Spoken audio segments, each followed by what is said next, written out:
Your favorite YouTuber is probably a terrible photographer, sounds like a piece of clickbait, and yeah, maybe it is a little bit because they're probably not a terrible photographer, but they're probably not good, and you're probably learning bad habits from them.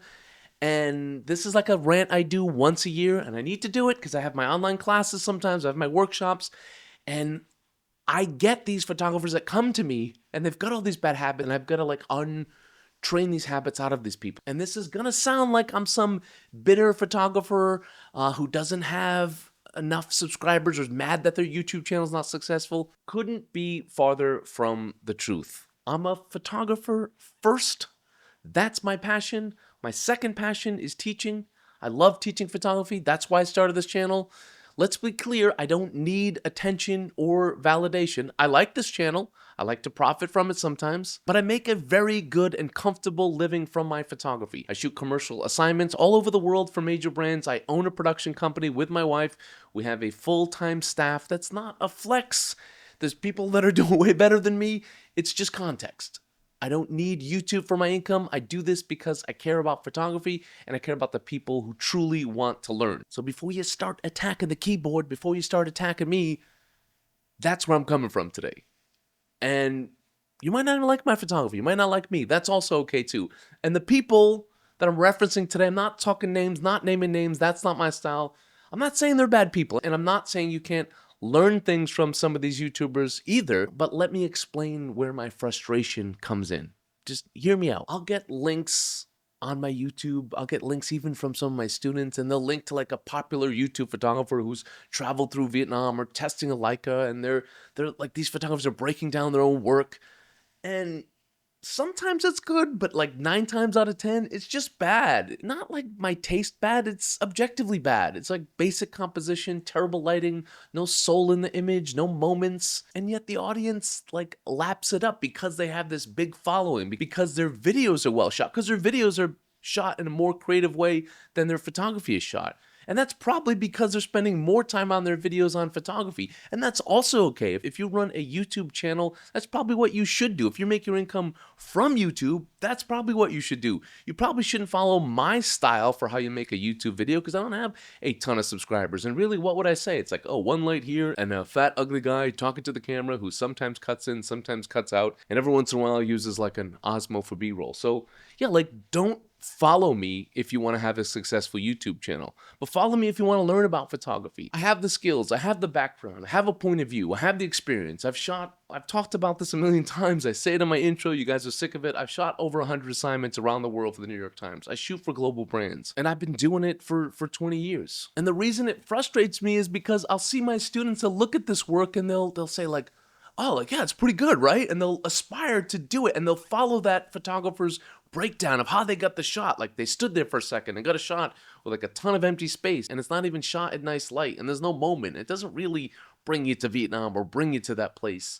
Or it's just like another cliche shot that everyone's taking. And they're learning like how to do that and aspiring to do that and then putting all their energy into doing that, and they're just becoming like worse versions of these photographers. And those photographers aren't good, so it's not a good playbook. So doing this is like learning to cook from someone whose food tastes terrible. But would you want to actually follow their recipe if their food tastes terrible? Because if you do, guess what? You'll just end up cooking the same bland, uninspired meal. Now, I'm not saying you need to follow a Michelin star chef or aspire to be a Michelin star chef. I'm not saying I'm a Michelin star photographer. I'm saying somewhere in between is probably something to shoot for and something to look for in someone that you follow. And so I'm not being a gatekeeper and saying like, oh, all photography has to be my style and has to be done my way and at this high level.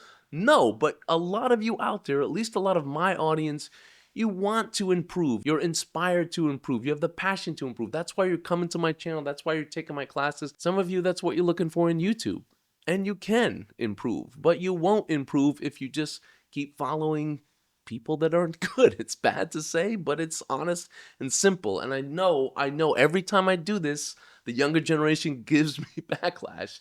And this isn't self-serving. Like, come to me or don't come to me, it's fine. And there's plenty of other photographers out there that have great channels that'll teach you way different things in a better way or different way than me. And they have all sorts of different experience. My advice at the end of the day is if you're gonna learn from them, first thing you should be doing Like with a chef, right? If you're gonna learn from that chef, first thing you should do is taste their food. I know it's hard online, right? But with photography, you can do this. So go to their website, look at their images deeply, compare it to other photographers out there. And if you aspire to that work, that's okay too. Maybe it's just a stepping stone. I don't know. But what I'm saying is look at a variety of work, or actually look deeply at the work of the photographer that you're listening to. If you're getting solid advice from, look at the work, digest the work, think deeply about the work, critique it, and then decide, hey, is this something I want to do? Is this something I aspire to be? Is that the kind of work that I want to learn from? Or is this someone else? When I first started in school, there wasn't, it sounds like such an old man, this wasn't this internet crazy thing where you could just easily look up other photographers. Yeah, the internet was there, but we didn't have YouTube and it wasn't so easily accessible. So I looked very close to where I was in San Francisco, and I started to look at some of the photographers that were a grade or 2 grades above me, and you learn from them a little bit.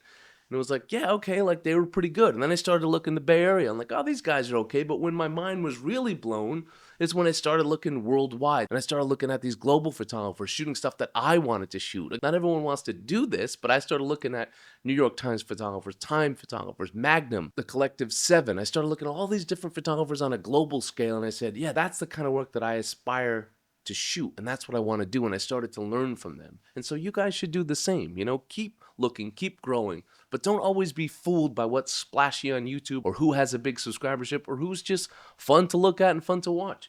Or just be able to compartmentalize and separate it and learn some things from them, but know when it's kind of BS and know when it's not. And a lot of these, I will say this, a lot of these people who have these channels, they're actually not bad photographers. I'm kind of being mean today.